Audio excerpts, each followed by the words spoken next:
I'm directing my remarks from a man that has lived in one place for 78 years, almost 79.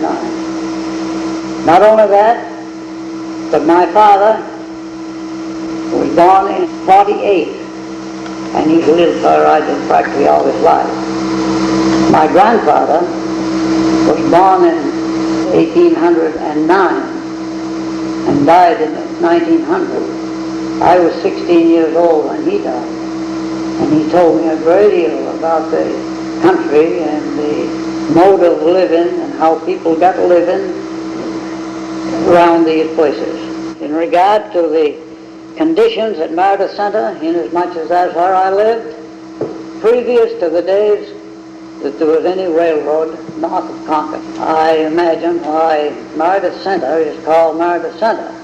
It was practically the center of the town, and at that time, as they expressed it to me, it was larger than Meredith Village and had more business.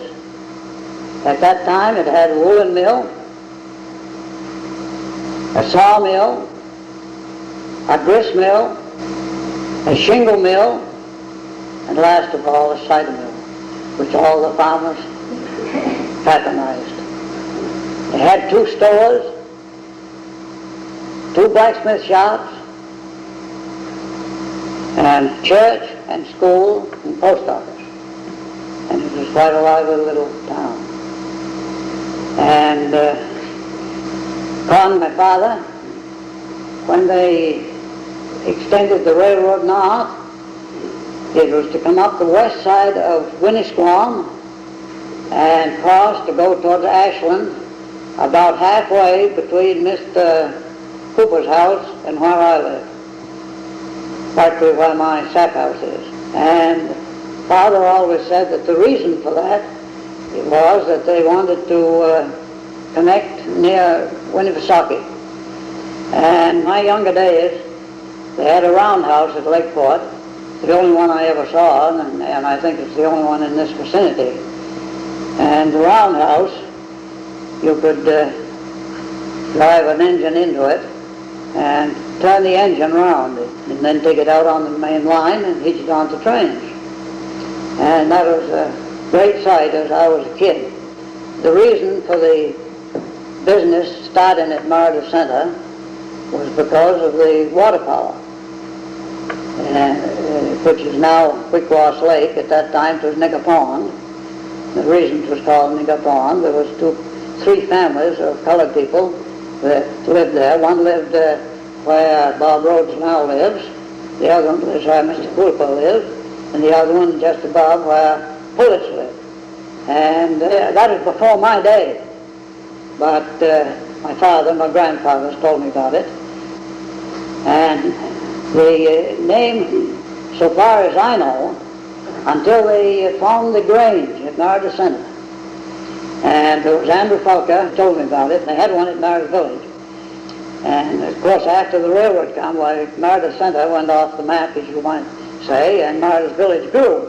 And they had a Grange over there, and all the business was practically done at Meredith Village. But they wanted to form a Grange at Meredith Center, and they met, and one of the state officials come and they wanted to know what they were going to call it.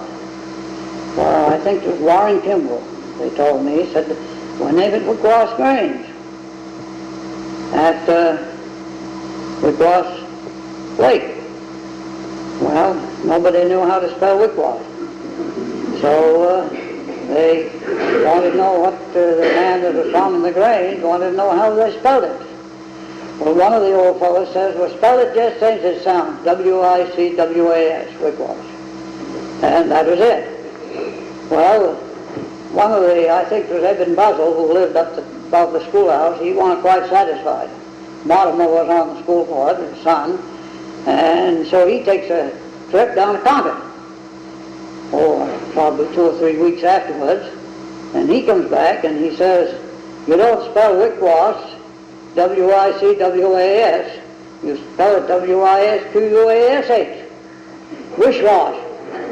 And it's times for white birch. Well, the Grange and the papers had gone through, so it's always been Wicwas, W-I-C-W-A-S. But you go down to Concord and you'll find it on the map, because I've seen it there several times.